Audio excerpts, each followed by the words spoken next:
I want to do something a little bit different today. Today, I'm going to create a checklist of the 10 steps that I would take today if I was starting over for zero and I wanted to build wealth or I wanted to become a millionaire in my lifetime, assuming that I had credit card debt, assuming I didn't have any savings, assuming that I have other different types of debt, student loan debt and auto loan debt.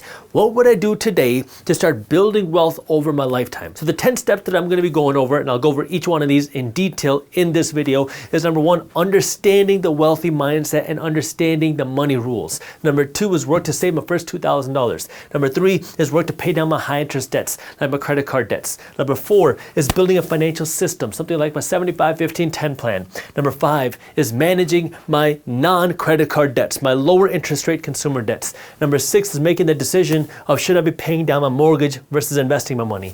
Number seven is what do I do to get my cash flow exceeding my expenses for my investments? Number eight is work to double my income. Number nine is build my asset protection systems. And number 10 is how do I leave a legacy on this world? So let's go through each one of these steps one by one in this checklist, starting with number one, understanding the money mindset and rules. On the simple side of the mindset, most of us, myself included, grew up with some sort of negative association with money. And if you grew up hearing things like, we can't have money, rich people are evil, money is bad, we can't afford nice things, what do you think you're going to think about money when you turn 25 or 30 years old? Well, if you grew up with all this negative association with money and you didn't go out of your way to start learning about money, chances are you are going to have a negative association with money, that money's bad, money's evil, rich people are bad, and that you can't become wealthy. And then when you go on to have kids, what do you think you're going to be telling your kids? Well, your kids are going to see you talk about money the same way you heard your parents talk about money. And if you grew up in a broke mindset household, your kids are going to grow up in a broke mindset household. And this is where it is very important for you to change the way that you think about money. And yeah, I know it sounds like a bunch of just fluffy stuff, but it is so important to believe that you can become wealthy, that there's an abundance of wealth in the world, and that you have the ability to achieve it. And if you don't believe that, well, I can guarantee it's going to be impossible for you. But this is where it is so important for you to believe that you can become wealthy, because the reality is there's a lot of money in the world.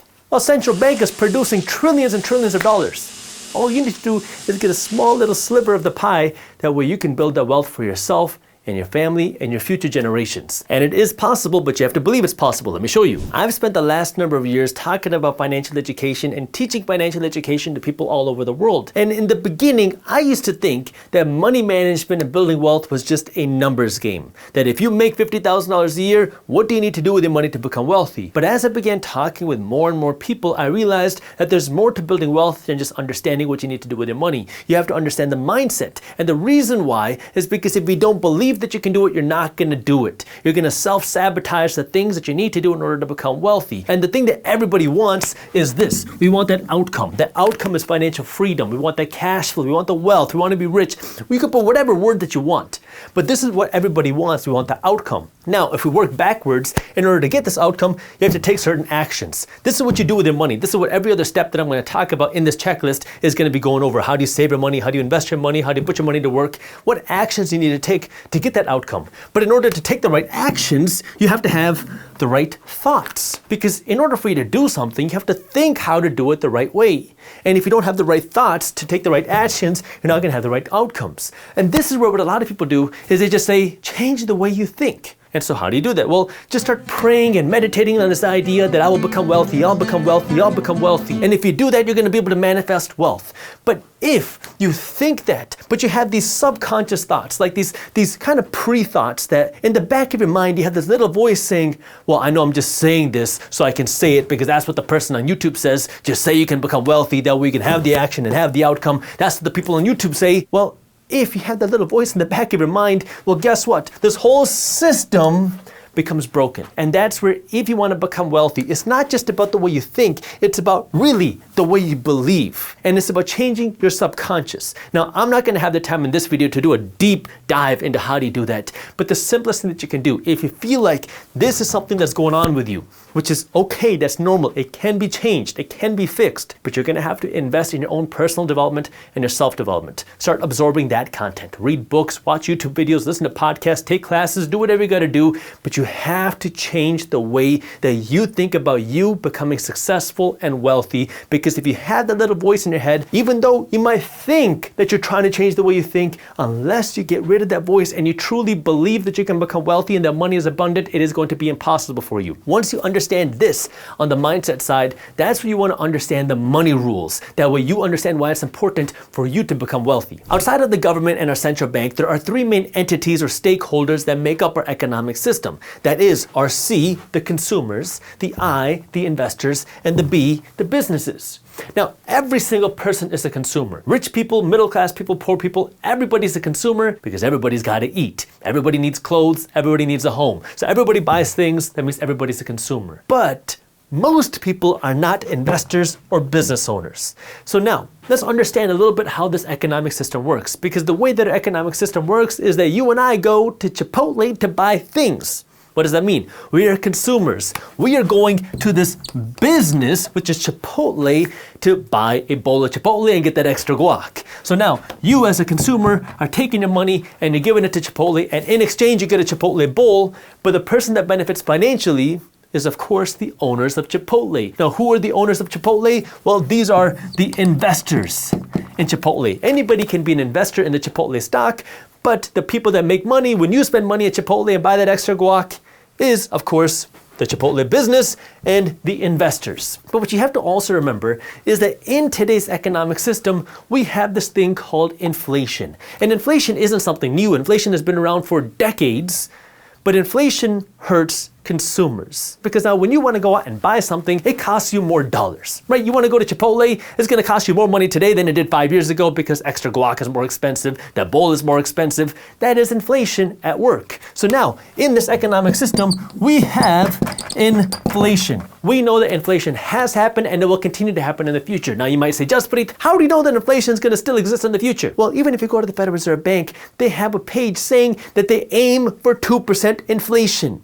The Federal Reserve Bank wants inflation. The government wants inflation. And the reason why they want inflation is because it helps keep spurring our economic system. So now what does inflation do? Well, inflation means that you might be making a little bit more money from your job because, well, incomes have risen over the last number of decades, although it hasn't risen fast enough with the higher cost of living, but that's besides the point of this video. Inflation means now you make a little bit more money, but now when you want to go buy the Chipotle bowl, or when you want to go shopping, you want to go on a vacation, you want to buy a home, whatever, you want to go spend money, it's going to cost you more money. So now more money is going into the hands of the businesses because you got to spend more money as a consumer. So inflation hurts consumers. But what happens now when businesses make more money? Well, they're making more money because they got to charge more money for their products, but that also benefits the investor because more money is going into the hands of the businesses, and the investors are what own the businesses. This is why this financial education is so important. It's because everybody's a consumer. We're all taught from day one how to be a consumer, how to buy things, how to like things, how to shop for things. But this is where the wealth is built. Now, you don't have to go out and start a business. You don't have to go out and start the next Chipotle, but every single person needs to be an investor because that's where the wealth is built.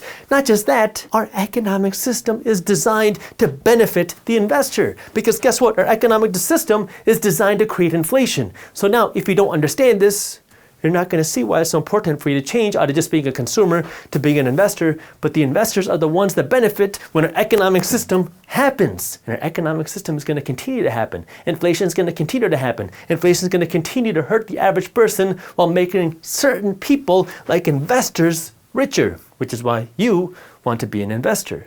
But that's not all. Remember, our economic system is designed to benefit the financially educated. And as an attorney, who's not your attorney, what I can also tell you is that our tax code is designed to benefit the financially educated. Now, how do I know that? Because guess who gets the biggest tax breaks and the lowest tax rates? It's not the consumers who are just earning money from their job. It's the investors and the business owners. Because guess what? If we just assume now these are people who earn money from your job, if you earned $1 million working as a doctor or as a CEO versus you generated $1 million from your investments, who do you think is going to keep the most money at the end of the day? Now you might think, wait, $1 million as an investment and $1 billion from your job is the same thing. Well, maybe it is to you, but it's not the same in the eyes of the IRS or the tax code. Because according to the tax code, you get to pay a lower tax rate on those taxes as an investor than $1 million from a doctor. And maybe you get more tax breaks as an investor versus a doctor. As a doctor, you might have to pay half of that money in taxes, which means you might be left with $500,000. As an investor, you might be paying 20% to 0% of the income in taxes, depending on how you invested your money and what types of investments you have.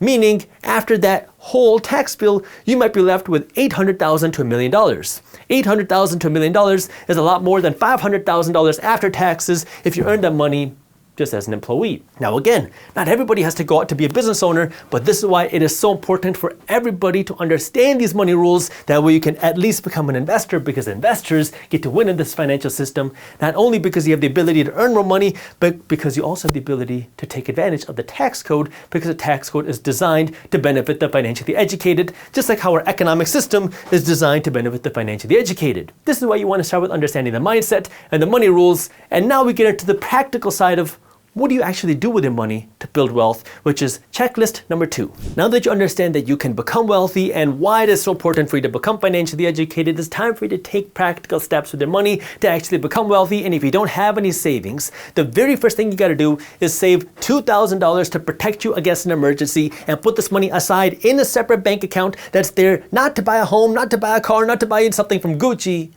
but to protect you against an emergency. And the reason why you need to have this $2,000 put aside is because life happens. It happens to every single one of us. Maybe you get pulled over by a cop. Maybe something happens to your kid. Maybe something breaks with your car. Life happens. It happens to every single one of us. But if you're not prepared for this with some sort of financial cushion, you're going to be the one that pays the price, because now either you're going to have to sell out of your investments, which you didn't want to do at that time because the markets just happen to be crashing when that emergency happens, or maybe that means you're going to have to go into credit card debt, which is actually what most people end up doing when an expense comes up and you don't have the money for it. Now, not only do you have to pay $2,000 to cover the broken water heater, but then you're gonna have to pay an additional $800 in interest on your credit card to pay it back because you weren't prepared. And that's why you wanna be prepared, because life happens, we know this. And the wealthy are working to be prepared. So the first thing that I'll be doing now in the practical steps is work to save $2,000 as fast as possible, and doing whatever I need to do to save the $2,000 and put it aside in a separate savings account. And this is not money that I'm going to use to spend at Gucci. This is money that's there to protect me against an emergency. Once I do that, then the next thing that I'm going to do is work to pay off high interest debts like credit card debts. And the reason why I'm going to do this, before I think about investing my money, before I think about putting my money in the stock market or doing any of that other stuff, is because I know that these credit card companies, if I have credit card debt, is costing me 15, 20, 25, 28% a year in interest, versus the historical stock market return over the last century is something like 10% a year. So now, if I can work to pay down my credit card debt 1 year faster, I'm going to get a better return than investing my money in the stock market. Not to mention, I'm going to get a guaranteed return by paying down my credit card debt, versus by investing my money in the stock market, I'm hoping to get a good return. And this is where it is so important for you to get very aggressive here to pay down this credit card debt, because this is what holds so many people back from ever becoming wealthy. Because when you're constantly in credit card debt, you can't think about building your wealth upwards. All you're trying to do is get to zero. And that's why during these 2 steps of this checklist, you have to be extremely aggressive. That means during this phase, you're gonna have to make financial sacrifices. That means maybe you gotta stop eating at restaurants. Maybe you gotta cancel that vacation. Maybe you gotta live in a smaller apartment. Maybe you're gonna have to sell that BMW. And these are financial sacrifices that are very hard to do, but until you get committed, it is gonna be extremely difficult for you to get to even zero on your wealth scale. I want you to get to $1 million and beyond, but you can't get to $1 million and beyond until you at least get to zero. And if you're stuck here, you're just running in circles trying to get to zero. And that's why you have to get extremely aggressive. And what I like to tell people is, until you have this done, until you have your credit card debt paid off, and until you have this $2,000 saved up, you shouldn't even have a Netflix subscription. Now you might say, Jaspreet, what the heck are you talking about? Netflix is $15 a month. What difference is that gonna make of me saving this $2,000 and having this credit card debt paid off? Well, what you have to remember is the real cost of Netflix isn't the $15 a month that you gotta pay. It's the 2 hours of your life that you're investing into Netflix when you could be using that time to learn more about how do you earn more money, how do you pay down your debts, how do you build your financial education, how do you build a business, how do you improve your career, how do you get a different certificate, how can you improve where you are financially. And if you don't have these two things done, you are in what I like to call the financial danger zone.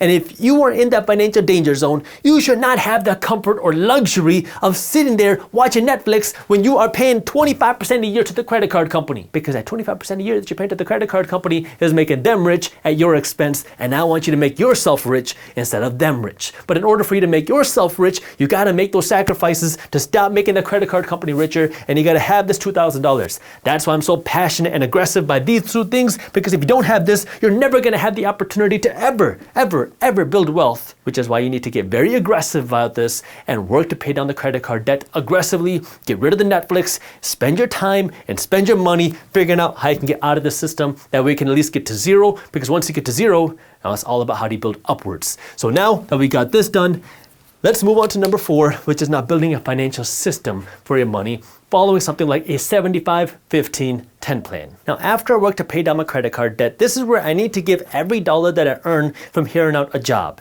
I didn't need to do that before, because before, every time I had an extra dollar, either I'm going to work to save that $2,000 or I'm going to use that extra dollar to pay down my credit card debt. Now that I've zeroed out my credit card debts, now that I have a couple grand in the bank, this is where I have a little bit of financial cushion and I can use my money a little bit more strategically. And this is where I want to be proactive, because I know what wealthy people do is they have a plan for their money before they earn their money. But what everybody else does, what the majority of people do, is they make money, they spend their money, and then they wonder where all their money went. No more of that. And this is where I would want to build a financial system, something like a 75-15-10 plan, which says for every dollar that I earn from here on out, 75 cents is the maximum that I can spend, 15 cents is the minimum that I'm investing, and 10 cents is the minimum that I'm saving. Now, the whole point behind this is this savings money is there to protect me against an emergency.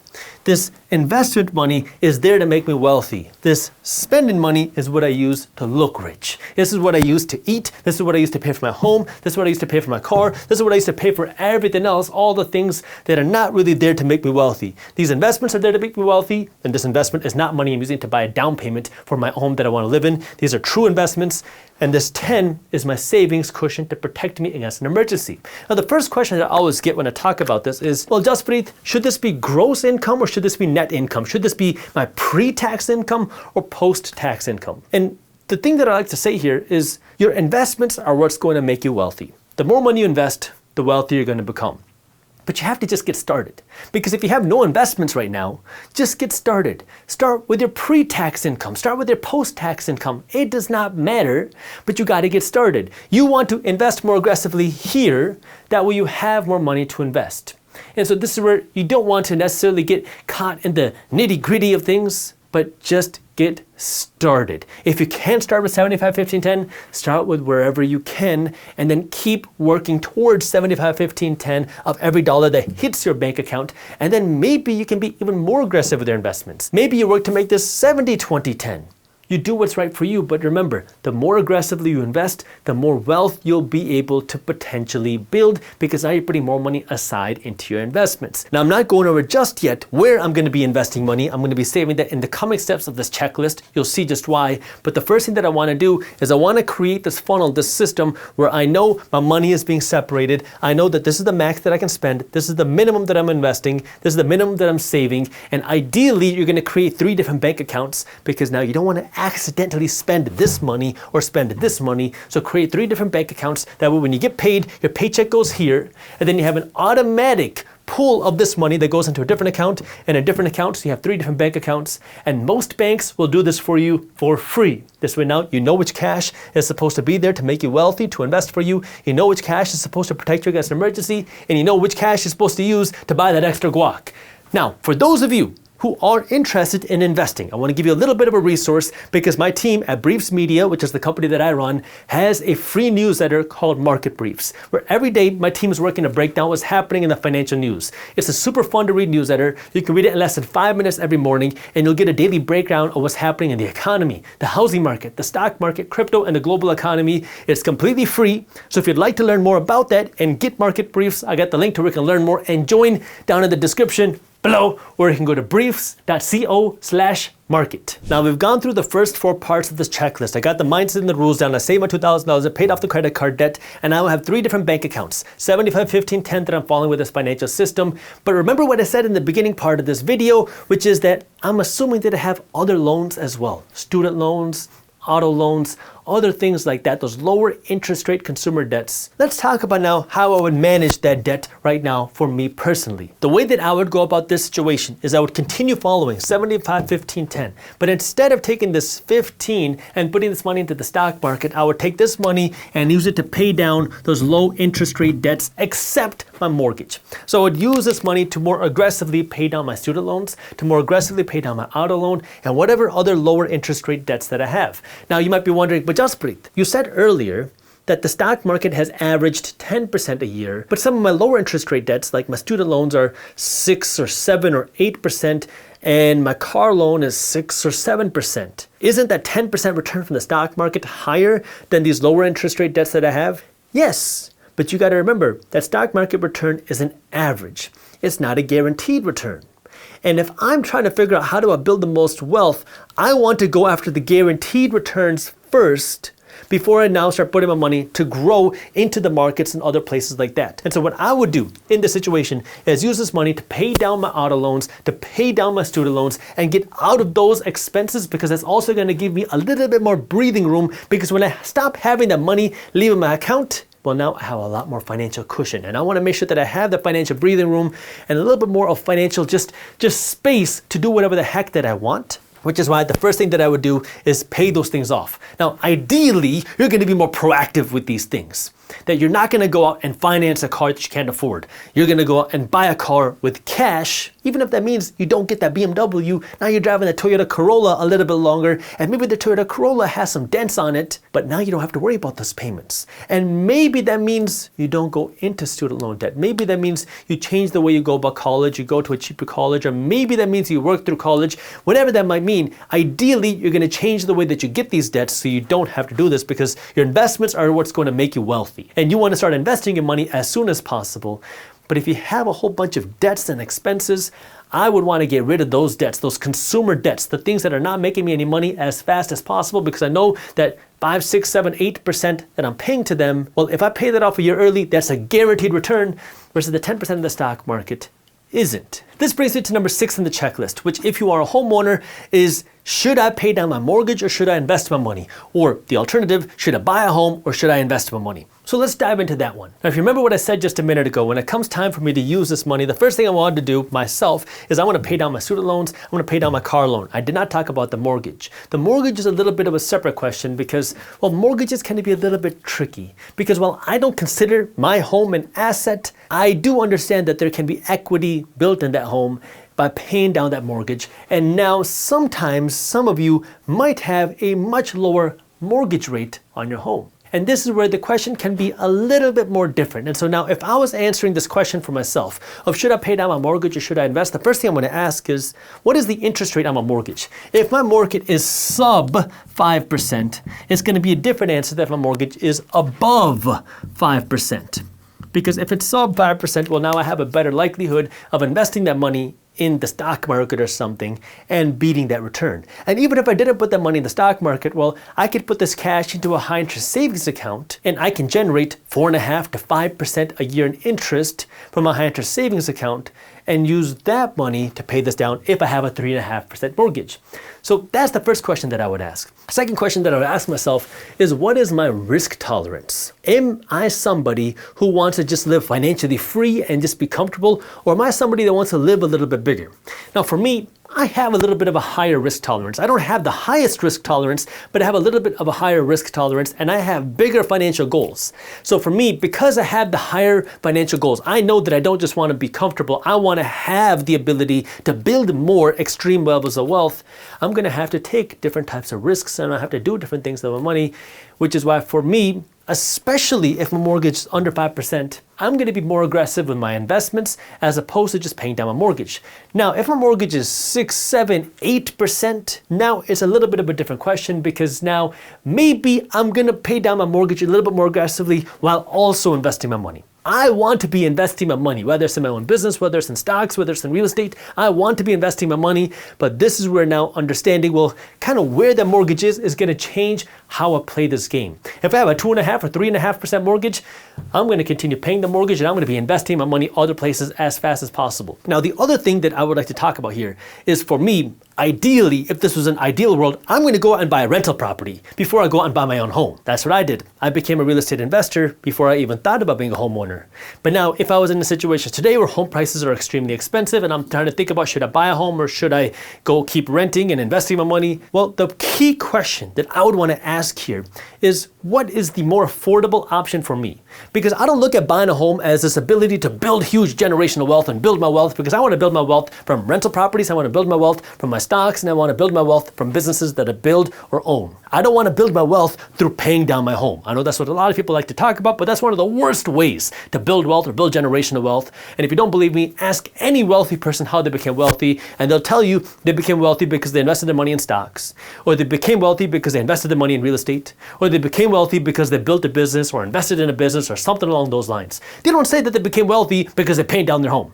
So I'm not saying being a homeowner is bad, just understanding how that plays a part in your investment portfolio.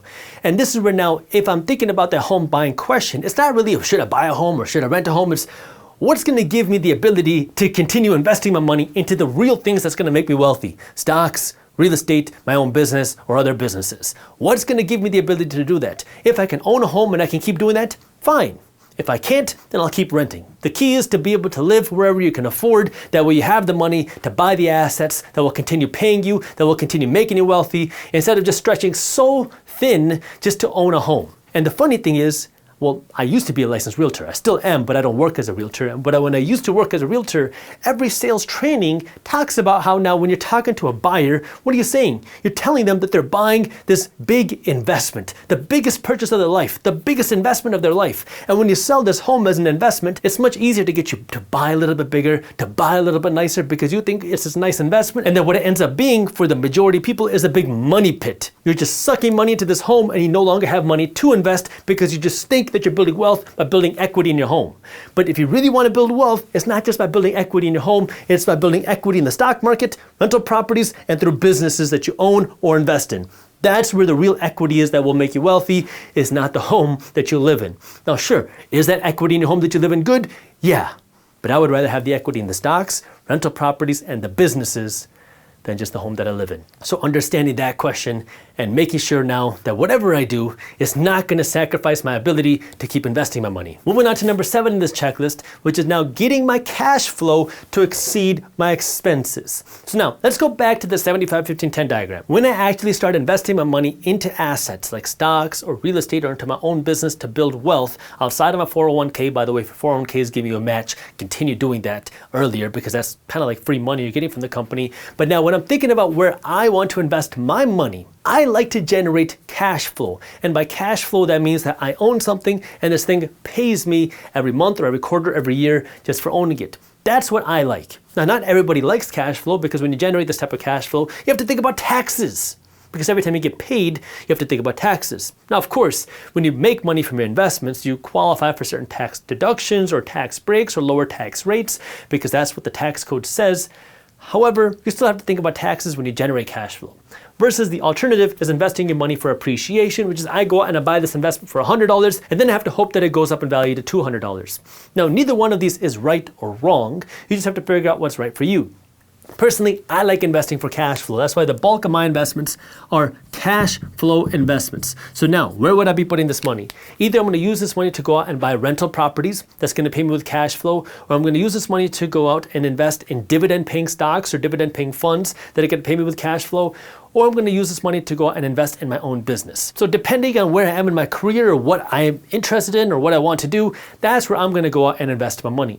But the goal now is for me to generate this cash flow and then take this cash flow that I'm generating and keep investing it back to get more cash flow. If I invest in dividend-paying companies or dividend-paying funds, I'm going to keep investing into it every single week. Every time I get paid, I want to be as aggressive as possible. I'm going to try to do more than 15 if possible, and I'm going to keep investing my money to generate this cash flow. In the beginning, the first couple of years, you get nothing. It's peanuts. It makes no difference. But the goal and the real key to becoming wealthy here is you keep investing your money more and more aggressively as you generate more money. That way you can generate more cash flow with every dollar that you invest. And then when my cash flow makes money, when I get paid with those dividends, I reinvest those dividends so I have more money going on to buy me more cash flow. So every time I make money, I'm buying cash flow. When my cash flow pays me with cash flow, I'm using that to buy more cash flow. And then understanding the decade of sacrifice. It's understanding that building wealth is a long-term game. And the way the decade of sacrifice works is I'm going to be working over this decade to spend less and earn more. That way I have more money to invest like crazy. Because if I can stick with it for a decade, I'm going to be in a completely different financial situation in 10 years. And in 10 years, I know that if I stick with that, I'm going to have some significant cash flow coming in. And my goal is to stick with it until my cash flow can exceed my expenses. Until my monthly cash flow can exceed my monthly expenses, I'm going to keep reinvesting this money. I'm going to keep being aggressive with this cash flow because this is the goal. When I have enough cash flow coming in from my dividends or from my rental properties, well, now I am financially free. And that's why I want to be aggressive until then. And yeah, it is going to take time. It's not going to happen in a year. It's not going to happen in 2 years. It's not going to happen in 5 years. It could happen in 10 years, depending on how aggressive you are and where your expenses are. But this is where now it is important to stay aggressive here to keep reinvesting the cash flow. And for me, I'd keep doing that until my cash flow can exceed at least my basic expenses. Maybe not my lavish expenses, but at least my basic expenses, because then that's going to give me the opportunity to be more financially free. This brings me to the 8th part of this checklist, which will help me get to the cash flow exceeding my income part, which is how do I double my income? And how do I double my income as many times as possible? That way I can keep earning more money. Now, that might sound a little bit unrealistic, but this is where I want you to start being a little bit unrealistic. Because if you really want to become wealthy, remember what we talked about here, you have to believe that it's possible for you. And the people that can actually become wealthy, well, guess what? They believed it's possible for them. And this is where now I want you to think. If you're making, let's just say $50,000 a year, what would it take for you to earn $500,000 a year? To add another zero to that. Now, as soon as you hear me say that, you might say, Jaspreet, what in the world are you talking about? How in the world do you expect me to go from $50,000 to $500,000? But if I said you had to figure out how to do that, what would you do? Maybe you'd start watching some YouTube videos on how to earn more money. Maybe you'd start reading some books on how to earn more money. Maybe you listen to some podcasts. Maybe you take some classes. Maybe you start trying things. And now you start experimenting on how to increase your income. And guess what? There are ways for you to turn your annual income into your monthly income. People have done that. And then there are ways to turn your annual income into your weekly income. People have done that. And there are ways to turn your annual income into your daily income. People have done that. Now, of course, is that very likely? No, but people have done that. And this is where you don't have to kill yourself and drive for the rest of your life trying to just increase your income. But if you really want to get to that wealth sooner rather than later, if you want to increase your cash flow, you got to put some effort into here. How do you increase and double your income faster? And there's a lot of education out there on how to do that. Now, there's going to be a lot of mistakes made by you. Every single person goes through that. I went through that multiple times. There's going to be a learning curve. There's going to be that hurdle. There's going to be that time involved. There's going to be that stress involved. There's going to be that risk involved. That's all part of the game. You can't avoid that. There's no like, oh, you just do this, this, and this to double your income. That's not what I'm talking about, okay? That's a bunch of other people on the internet that are selling crap on how to just make $10,000 a month doing nothing. That doesn't work. What I'm talking about now is how do you actually work to increase your income? How do you increase your skill set? How do you sharpen your skill set? How do you increase the value that you can provide somebody else, your business or whatever, to earn more money? And this is where you want to be starting to invest into that as well. Maybe that means you get a career change. Maybe that means you work to get a certificate. Maybe that means you work to get a job change. Maybe that means you start a side hustle. Maybe that means you start a business. You got to figure out what's right for you. And one of the funny questions that I get asked is, Jaspreet, what business should I start? I don't know. I don't like this idea of just going out and doing X, Y, and Z, going out and doing Amazon fulfillment or doing e-commerce or doing whatever people talk about on the internet, because that's not a real business to me. And there's a lot of failures involved with that. And you're just following somebody else's system. That to me is not entrepreneurship. Entrepreneurship is innovating, creating something, building something that you are passionate about, where you believe that you can actually impact the world. And you got to figure out where that value is for you. Maybe you don't start a business. Maybe you don't start a side hustle. Not everybody should be an entrepreneur. Maybe you're going to work in your job. Maybe you're going to work in your company. Maybe you're going to ask your boss. Maybe you work to get a different job or a certificate or something. But you got to work now to increase your income, to increase the value that you can provide as a person. That way you can earn more money. And now as you earn more money, you continue following that financial system. If you keep investing your money more aggressively, well, guess what? Now you have more money going to buy you more cash flow. You have more money buying you more investments. That we can get to that wealth number even sooner. This brings us to point 9 of the checklist, which is asset protection. As you start building your wealth, you need to start thinking about how do you protect your wealth. That means now talking to the right people, talking to the right advisors. That means on the legal side, how do you have lawyers there to protect you? Because when people realize you have money, they're going to try to take their hands, put it in your pocket, and take some of the money for themselves. I told you earlier in this video that I started investing in real estate earlier on. And when I started investing in real estate, I had no idea what I was doing. And as I started getting involved with real estate, I had a not so good tenant in my first property. And the not so good tenant ended up suing me. Well, actually, she sued my real estate company. And the reason why she sued my real estate company was because she claimed that the bathtub was too slippery when the water was on. True story. And she wanted to go after the quote unquote rich landlord for some money by getting one of those free attorneys. I had no idea what was going on. I was a young kid. I think I was 20 years old or 21 years old at the time when the lawsuit came in. And I didn't really know how to handle it. But I had insurance. Insurance worked to settle the claim, and the other party didn't actually win anything because we found out that they didn't actually slip and fall in the bathtub. They slipped and fell at a friend's barbecue. But all this to say, you want to make sure you have the right advisors, because guess what? In this world, people will try to come after you when they realize you have money. So you want to make sure you have the right legal protection there. You want to start thinking about estate planning. Even though you might be young, you want to start thinking about what happens if you were to pass away. How do you get the right estate planning in place? Talk to an estate planning attorney. You want to make sure you have the right financial guidance. Get a good tax advisor. Guess what? The IRS tax code is a tax code. It is a rule book. And you want to make sure you have a good advisor that can guide you on how to use the rule book to pay the least amount of money in taxes legally. So you want to start investing in this asset protection as you start to build that wealth. And of course, you want to think about now, how do you leave that legacy as well? How do you give back? How do you help other people? Because at the end of the day, as you work to build that wealth, you're going to have the ability to help other people, not just through more money, but also through your time. And this is very important now. As you build your wealth, as you start to fill your cup with water, how can you help fill other people's cups? Because if you have an empty cup of water, you can't give anybody else water. But as you start to fill that cup of water with water, and by water I mean that wealth here, now you have the ability to fill other people's cups of water. And the nice thing here is as you start to build that wealth, you can help to fill other people's cups of waters without really draining your cup as well. And again, it's not just necessarily through money, but also through your time and through your education. And how can you help other people? Because you want to leave a legacy and not just keep everything for yourself, because you can't take all this money with you, but understanding how you can help others and how you can leave a legacy in the world. There it is, the 10-step checklist that I would go through if I was starting over today to build that wealth. The way you become wealthy is not just by stacking cash. That's good that you're saving cash. That's good that you're stacking cash. That's part 1. But now you want to do part 2, which is convert this cash into an asset that's actually going to pay you for owning it. But then there's also part 3, and you got to understand the life cycle of an investment, which is investments don't go straight up forever.